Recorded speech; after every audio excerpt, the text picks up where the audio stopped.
Welcome to Podtendo's Legend of Zelda Retrospective. We're going to go in-depth into characters, game design, and thematical elements for the Legend of Zelda games for the Nintendo 64. Enjoy.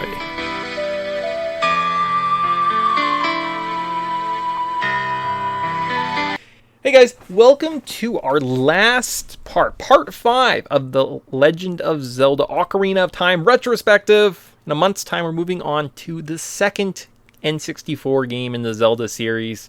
But that means we have to gush. That means we have to love it. We have to give it respect. And that's where we're at today. So we are in the Ocarina of Time Retrospective. We're going to be doing a deep dive into the thematical elements, gameplay, game design, and the characters that have been captivating gamers since 1998. And really taking our time and enjoying this game that became a cultural phenomenon. Ooh.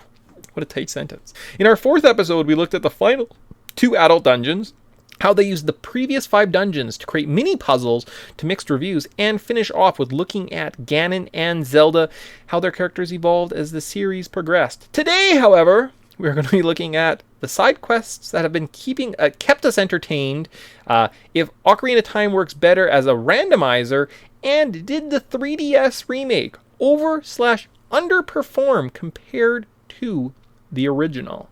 Should we? Yeah, it's very interesting. Lots to get through, but I think this is a good summation of our experience and the different varieties of Ocarina of Time out there. Yeah. As I'm looking at the notes, I don't really see anything on the side quests in this game, so I wonder if there's like a web page I can find that's like Ocarina of Time side quests. Let's see. Well, we know most of them. You got the gold Skeletas. I got a list. I got a list, so we'll get on IGN. I'll just kind of read it there. Is that where we're going to start? Yeah, so let's do that. So, Ocarina of Time, developed by Nintendo, sold 7.6 million copies, was released November 23rd, 1998. How long to beat as this game at 27 hours. You can play it on the N64, 3DS, GameCube, and Wii. Cool. Onto the level notes. Now that the adventure has been wrapped up and we saved the day, what are some of the ways we could have wasted time or buffed up Link to help in this adventure? There's always heart pieces. So there's a couple things here. Heart piece locations. So they're all over the overworld. I don't think there are any in dungeon. But that's just one of those things where you can add the extra, 7 parts of the heart? Because you get a full heart container after each boss. So you get 3 as an adult, 5, so that gets you 8, 11. That means there are 36 heart pieces throughout the world. Kind of fun. Yeah, and a lot of them are just like hidden, or they're rewards for mini games and stuff. So it just makes it if you explore the game, a lot of the time you'll just either come across one or you'll end up just unlocking it just for playing the game, which is a lot of fun. Because you don't need to necessarily collect every single one, because just by running around, you can end up probably getting an extra 5 hearts just by exploring and having fun. Then if you want to get into the nitty gritty, you can go track down those other ones. Yeah, and some of them just you find organically, and they are kind of fun to do. I don't think there are too many that are kind of hidden behind impossible puzzles or stupid mini games you don't want to play. On a normal playthrough, I'll end up with maybe anywhere from 15 to probably 18, which means I'm only missing around 7 to 15 heart pieces. So, I collect the majority of them just kind of naturally playing through the game, right? So, which means it's probably not the worst side quest in the world. Yeah. And it's pretty traditional. It's been in every Zelda game. Yep. So. Yeah. Well, I guess in the first Zelda, if you want to split okay, I'm not going to split hairs. You get full heart pieces. Right.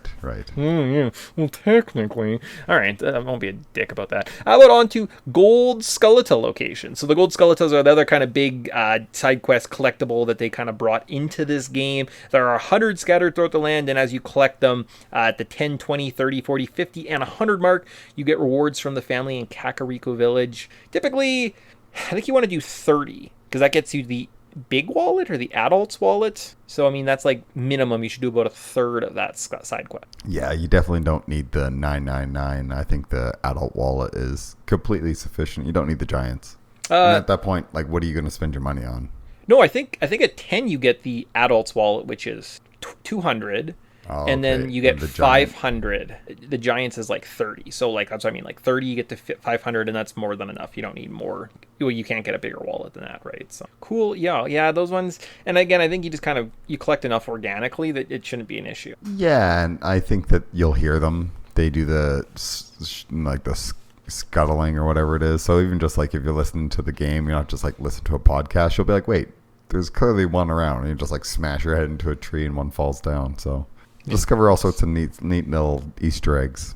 Nice. Search Okay. for Well, 'em. fairy fountain locations. Some are like required for the plot. Plot. What's it called? Forwarding. Yes, Advancing the plot. Advancing the plot. Other ones they just kind of buff up magic, give you a couple spells, give you better defense. Pretty easy to find, right? Oh yeah. I mean, I think there was one or two that were a little tricky as kids, but you know, with a bomb bag or whatever, you can find them. And some of them are just like, let's increase your magic container, which you will want because the Lens of Truth drains that sucker like it's a V8 or something. Just guzzles it. It's awful. Okay, how about on to mini games? So of the many mini games, we've got the two archeries. One is a child, one is an adult. There's bomb chew bowling. I think there's like a time attack after you get the horse. You can go back and like race to get rupees. But that's kind of it in terms of mini games, right? Like there's nothing else kind of jumps off the top of my head. And fishing. Don't forget fishing. Oh yeah, fishing. You know what? Fishing is a big part. That was a big part of this game, and like us as kids was fishing. We spent a lot of time with those damn fish. Yeah, you know, I think actually probably started a whole generation of fishermen, or fisher people, because it's like, seriously, where else were you going to get exposure to it? And then you run around in Zelda, and it's like, yeah, I'll spend an afternoon fishing. And it's like the whole weekend was burned at that bloody fishing hole trying to catch that large fish. Yeah, and like some of the mini games here are definitely skill developed. So the bomb chew bowling, if you know where to put the bomb chew, you can do it pretty simply, right? Archery, Grudo archery, same thing. Once you kind of have that skill developed, it's pretty simple to go through and just kind of clear it. Make sure you get both of the upgrades of I think it's like a heart piece and a bigger quiver. Right, so those aren't bad. Next one is bottle locations. There's one other mini game, and it's the guess the treasure chest. Oh yes, that's the only other one. And that one is you can't do. It's actually probably statistically impossible without the Lens of Truth. So yeah, because it does it. Yeah, no, you can't do it. But good for farming if you have the Lens of Truth. Mm-hmm. It's true. Okay. Bottle locations. Is that a side quest? Does that count? Sure. I think you only get one.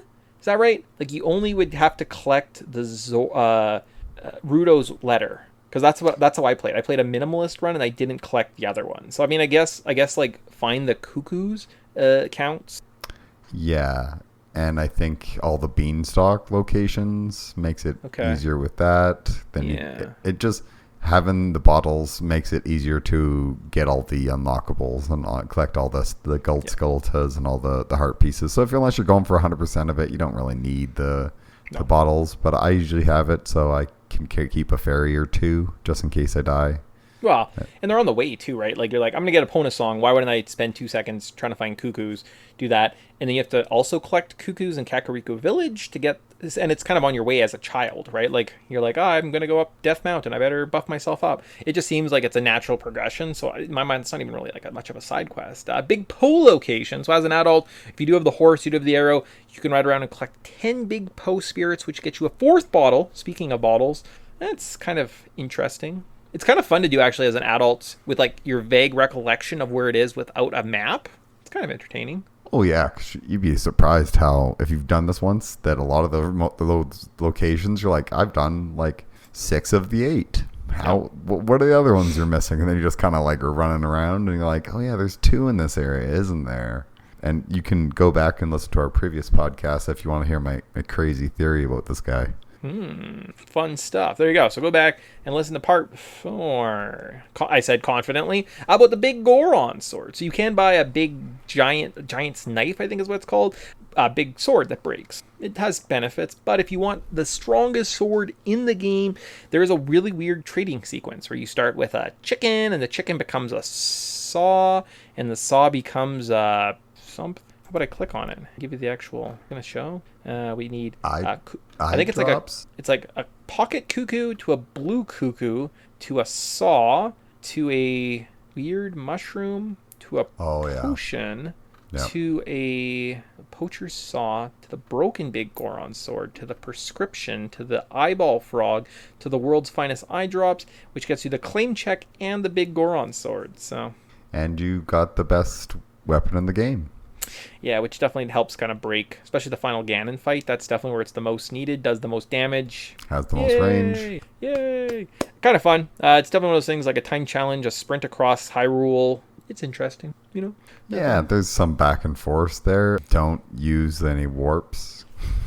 Yeah. Or it won't work. Just so you're aware. I know we always made that mistake as dumb kids, but once you learn that mistake once or twice, you're like, oh, I gotta redo this just because I warped, didn't I? And like, you sure did. Yeah. Next on the list, though, is getting the horse. We did talk about that in part 3, so you can go back and kind of hear our thoughts there. Next would be Grudo's Training Ground, which is kind of, a weird random mini dungeon that gets you the ice arrows, which seem like they should be super important based on their location on your menu, but you can easily beat the game without them, so... A lot of the arrows don't seem to be super important unless it's the one. Mm-hmm. But, like, I mean, you'd figure since you worked it into them, they would be more important. But again, like, I guess so as, like, the blessings from the fairies, like Din's Fire and Neru's and all that stuff. Like, it's... no. When do you ever, like, oh, yeah, I got to use it right here at this point? Yeah. Most of the time, it's like, yeah, there's another way around it. It's super easy. Yeah, nothing super special. Some really good game design and puzzle design. They really, I think, had a feel, like it does kind of feel like it's an afterthought, an add-on to the game, but they're like design, and they kind of really honed their skills and practiced it there. So if you want some of the better challenges in 3D Zelda, this is the place you should go check out. Do it without a guide, and you're going to be like, huh, wow, these are really well thought out, like some of the better parts of the games. Again, we kind of were focusing on game design throughout most of this, and weirdly skipped one of the better parts. Oh, cool. Happy Mask Shop is the other one. Who would have thought they would have based a whole game around this random side quest that sees you like trade 4 masks to people throughout Hyrule, and that's it. It's very interesting that these random, like such a goofy side quest that didn't seem to really add anything. All of a sudden, you're just like, let's make the entire game revolve around these, and a trading, not quite a trading game, but like collecting. Yeah. So interesting. Cool.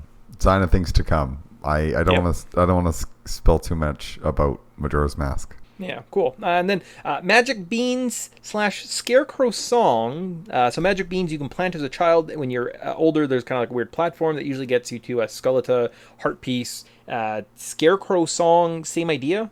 Sometimes you'll see Navi randomly floating. There's like a green thing. If you go and do the sequence to get the song, you can make Jacques, the traveling scarecrow, show up. You can hookshot to him, which helps you get, I think, essentially just some shortcuts through some areas. Helps you find some Skeletals. Yeah, nothing too major, but can be a time saver or can help you avoid awkward platforms. So it's worth a look out while you're playing, I guess. Cool. And then finally, the last one on this list is the Singing Frogs. So you can go and you can talk to these little guys in each song that you play. I think you get some rupees if you play all the songs.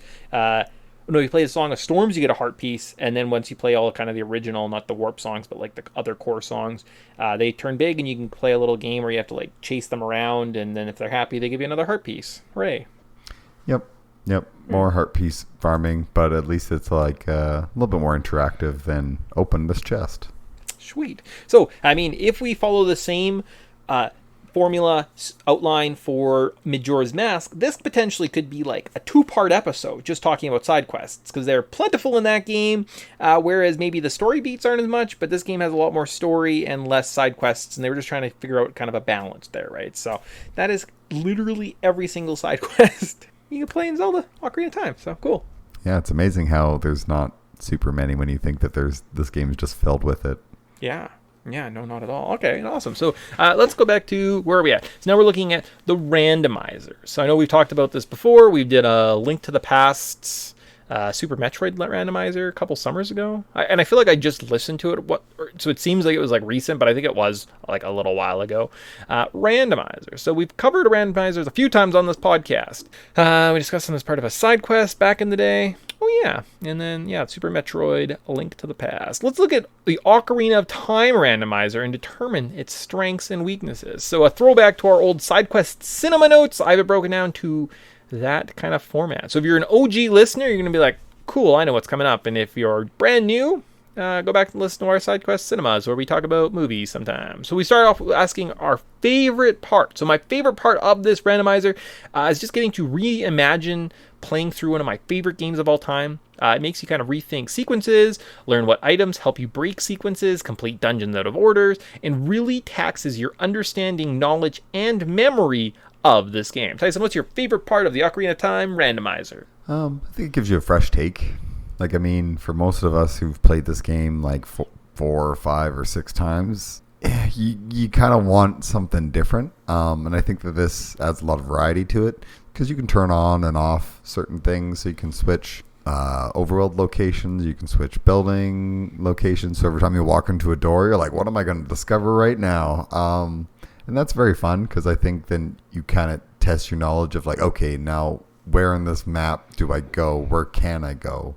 And it makes you like always wonder like, I want to go there. Now, how the heck do I even get there? And sometimes just memorizing the random order that you went past kind of like, it's like it adds a maze puzzle element to your favorite games. So cool.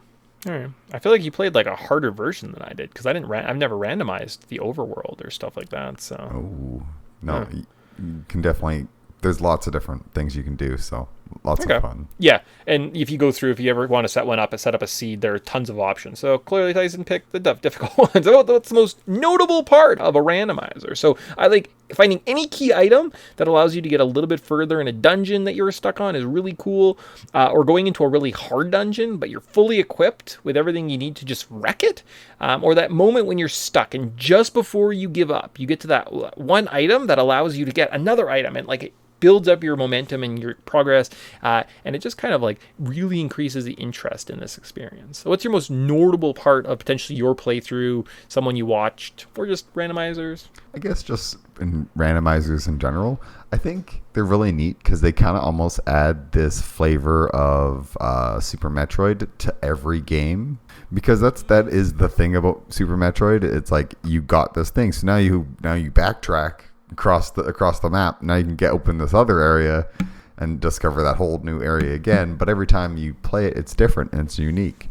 So for me, it's like I guess just playing any randomizer, how I just have these like random flashbacks to Super Metroid and being like, it's like I'm having to traverse a whole different world, but instead of it like being encapsulated, it's like every game's a Castlevania clone. Cool. So cool. All right, let's go. Now we've been positive, said some cool stuff. Let's look at our least favorite part. So for myself, my least favorite part of these are just how important and how hidden some of the grottos are, and therefore chests. In like vanilla Ocarina of Time, yeah, there's almost like no chance that you're going to, unless you're going out of your way to find like every skeletal and heart piece without a guide.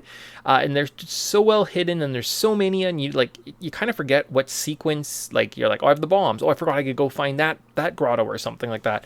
You would need like an unlimited amount of time to explore each area, and you're probably going to get stuck and frustrated at some point. And then when you look up like the review afterwards, or you look up your guide kind of thing, you're like, oh, really there? I didn't even think of that spot, right? So I think that's probably my least favorite part, is just the over-reliance on random grottos. Like you'd be surprised how many little like 5 rupee heart piece chests there are in the overworld in this game. So yeah, and unfortunately that can really ruin your experience. I guess my least favorite part is when you basically have bricked your play, and it happens sometimes. Like I know you can kind of set it so it doesn't brick, but if you're just like messing around or whatever, sometimes you can just like get into a location where you're like, no, I need the hook shot.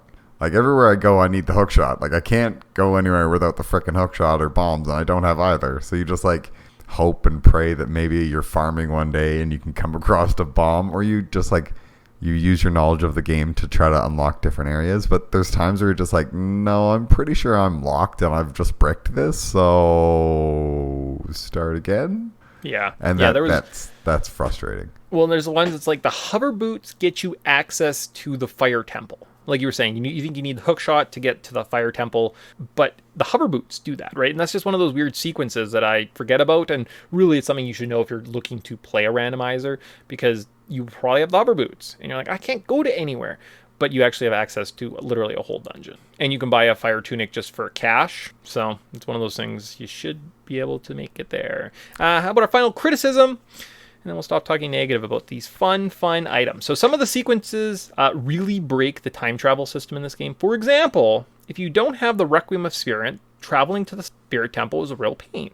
And if you don't, let's say, have the fire arrows to get that one chest that contains a key kind of on the child side of the dungeon, you kind of have to leave, find the fire arrows, track back across the desert just so you can get said item. And Ocarina of Time doesn't have a fast travel system to begin with, and so there's just a few occasions it can kind of wreck the experience, especially if that chest contains the Requiem of Spirits, and that was the last thing, and the reason you went back across the desert, and you were like, it's a real pain in my ass.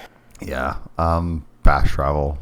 I know randomizers are just using regular assets, but if you could just give me a menu system or something so I don't have to just have to backtrack for 25 minutes so I can progress for 3 seconds only to get trapped again. It's like, now I gotta backtrack again. It's like, I just feel like Sideshow Bob and I just stepped on another rake.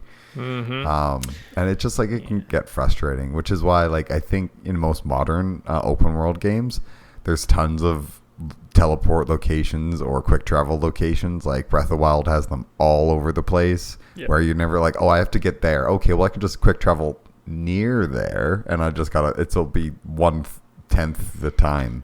So I feel like that's a little bit, that'd be a nice just creature comfort. Yeah. Do you have a criticism, sorry, before we move on? That was it.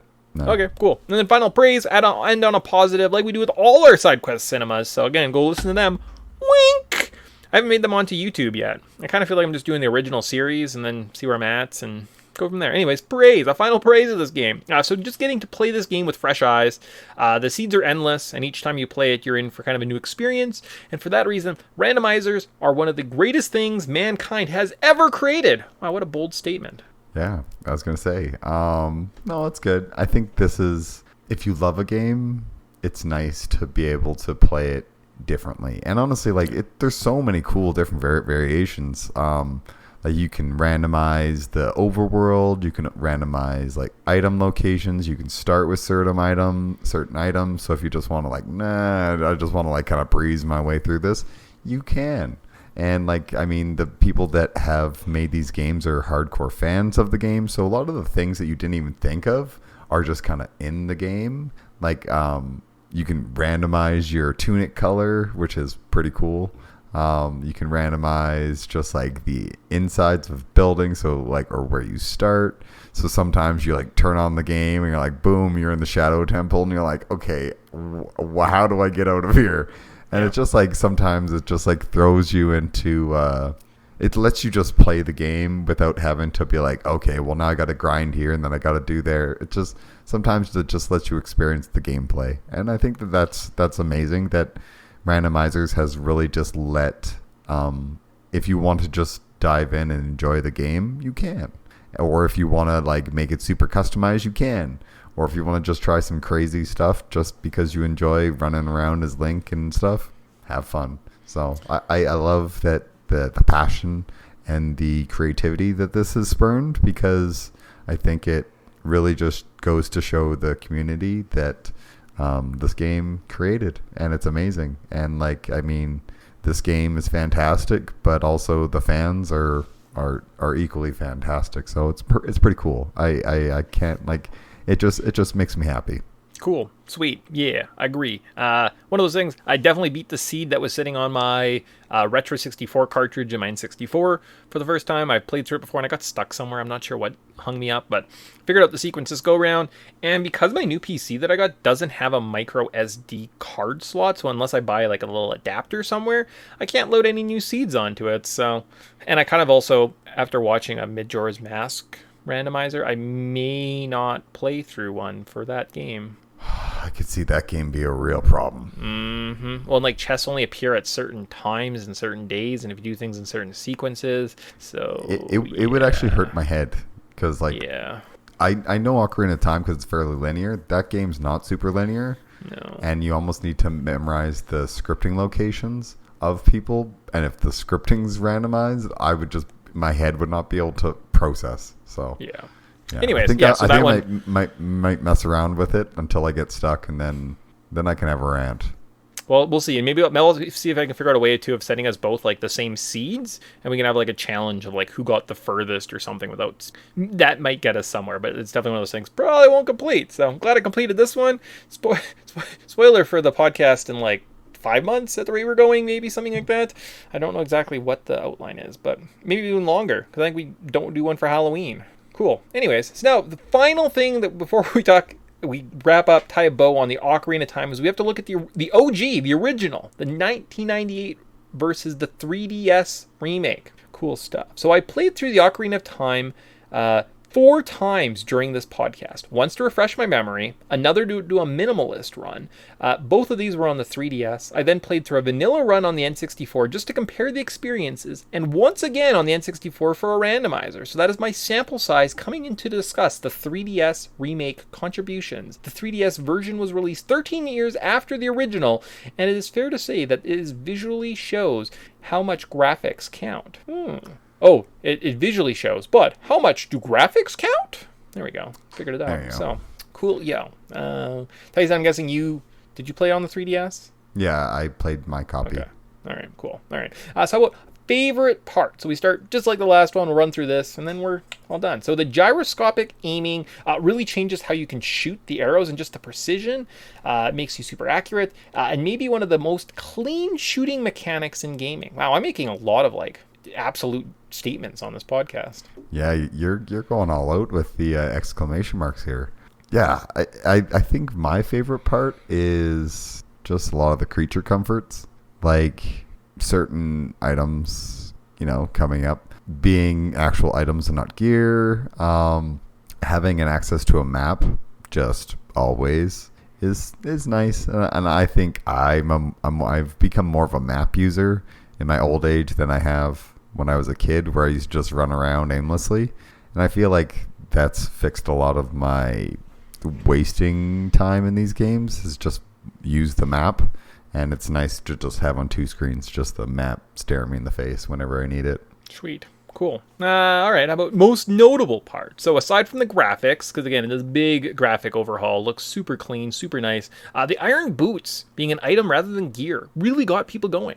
Personally, though, I don't think the iron boots were like the biggest issue in the N64 version, but people treat it here like it's like the second coming of something, right? Yeah, it's pretty dumb.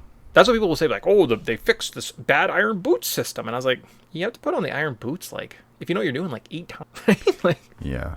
And I mean, I guess I've played a lot of retro games where going into a menu is like just par for the course at this stage. So jumping in to switch an item is so little of effort. Yeah, I think they really just tried to make a really good, solid port of this game where they didn't break it. Like, 'cause I think that like there's way too many remakes that they're just like, oh, and we redid everything. We basically made a brand new game and reskinned it and called it the game you like. And you're like, but that's not the game I like. Like, yeah. But we reskinned it and want to sell it to you for money. Do you want to buy it? It's like, no, remake the good one, jerks. And that's what this is. Just, it's clean. It's tight. They upgraded the graphics. They made some creature comforts. This is a fantastic experience, and you can take it on the go. It's true. Like, on the go is fantastic. You play this on your lunch, and you'll be laughing. Cool, yo. How about our least? So now we got 2 praises out of the way. We'll do our 2 positives. We'll do 2 negatives, and end with a positive. So balance. So least favorite part for myself is playing the Ocarina songs. Like, in my mind, each of those songs is ingrained on the N64 controller, right? It just makes sense. That's how I see the notes. It takes me several attempts because they use the 5 or the 4 kind of A, B, C, X, Y buttons, or A, B, X, Y, and the 2 trigger buttons. I never know how to play the songs. I've played through this probably half a dozen times, and the buttons just don't correspond to the original design, and like I can't figure it out. So in my mind, that's like my least favorite part, is just playing the goddamn Ocarina. Yeah, well, especially because they didn't lay it out the way they should have laid it out.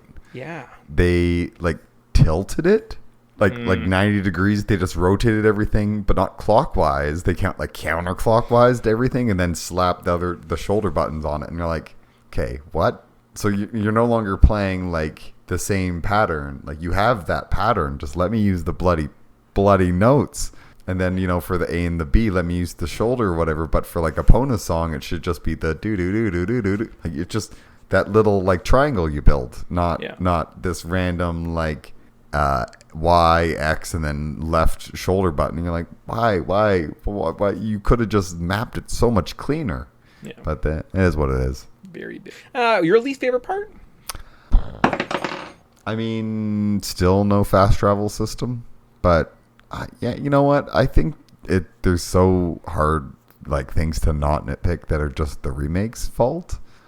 I guess my least favorite part would be the reskin of some of the characters, because they remodel some of the characters and they just don't really look like I remember them. Okay. So yeah. Cool. All right. Like Impa. Cool. Impa looks very different. Yeah, it does change a little bit. How about a final negatives or criticism? Let me get out of here. So this game, it looks beautiful, and I love being able to take it with me on the go. But that's kind of where my praises for, I guess, this port end. The fact that they just kind of did a straight port and didn't change anything leaves a little bit to the imagination. And I don't know if you can actually call this the definitive Ocarina of Time experience. It's just missing some of the nuance. I think the songs are wrong. Everything looks cleaner, but some of the things look different. And it's just it's different. Now, remember this criticism when we play Majora's Mask on the 3DS? Because sometimes changing things just to change things' sakes makes things horribly, horribly worse. Yeah. That's why I'll give them some leniency, and I'll say everything that they didn't change was a good thing. A lot of they could have redone a lot of this, but I think unfortunately the Ocarina of Time experience is what it is. So because we've played it so much, it's almost like, going to that same wishing well and flipping a coin in. The first time, it's like, oh, maybe that'll work out. But you do it 150 times, you're like, man, this wishing well, I think she broke. Where it's like, no, you're just kind of thinking of it in the wrong sense. And I think that if I'm going to introduce this to the next generation, instead of being like, here's an N64 controller and a CRT TV with my N64 and click it on. This is the most accessible version of this game, and I think that being said, it's good. It is good what it is. I'm glad that they didn't mess around with it too much, because it is the most accessible game. If, let's say, Ocarina of Time was on all of the virtual consoles and on the Switch and everything, and it was just right there, yeah, it may not be. So I may not look at it so favorably, but when I look at what I can buy today, if I was going to give this to somebody, to be like, here, go play Ocarina of Time. You never played a Zelda game? Here, play Ocarina of Time. It's like, yeah. This is the version that I'd have to give them, and I don't think it's too bad. So I'm glad that they didn't change too much, and that, when you show them the original, they're not going to be like, whoa, this is a completely different game. I could never play this. It's going to be like, oh, it's the exact same experience. Yeah. So cool. All right. That was your criticism or final praise? That's my final praise. Okay, cool. And for myself, yeah, it looks great. I'm adding the Master Sword, or Master Quest, added just a different challenge, and it's actually pretty fun. It's rewarding to play. They flip the game, right? So they kind of just mirror everything, which does really kind of challenge you, and you're takes you out of your comfort zone a couple times. I remember playing through that. The levels are just a little bit different, and I like that they kind of almost did their own little mini randomizer within the game, right? I thought that was kind of cute. So yeah, it's neat. It shows that the people that made this game had a lot of passion for this game. Yeah. So they get it, right? So awesome. So with that ends. That definitively, now we've talked about top to bottom, start to back, Ocarina of Time, all the different remakes, the nuances. What more could you ask for? James Bond. Cool. Yeah. So that's how we're going to end our Ocarina of Time, at least. So we're going to keep doing our Zelda 64 retrospective for the rest of the year. We're just now shifting gears into Majora's Mask, now that we've kind of definitively looked at Ocarina of Time, put a bow on it, and kind of go from there. So, cool stuff. So I guess in a month, we're starting Majora's Mask. You'll hear from us in a couple weeks with a numbered show. So, I wonder what we could be playing. Yeah, it will be very exciting, and I think that you guys will have lots to look forward to. It's going to be a very interesting year. I think we got we got a pretty strong lineup coming up. Like, I mean, doing a 5-part on Ocarina of Time is a pretty good way to start the year. I know it's not like starting the year, but basically it's April now. So, I think this is May. May, oh, jeepers. Oh, no. Man, half the year's gone. Maybe it's the end of April. I don't know. It's a timeline. I mean, we definitely are recording it around the time. We didn't record this like a month and a half ago, so. Yikes. Yep, that's why I don't talk current events. Hey, evergreenness of these podcasts. Good times. Cool. So we'll let that kind of just say goodbye. Thanks for carrying on the journey. And yeah, dust off that cool old mask, and let's transform into a little wooden guy. Absolutely. And let's explore the darkest Zelda game. Yep, that's where we're going. Cool. All right, so see you guys in Termina. Bye. Bye.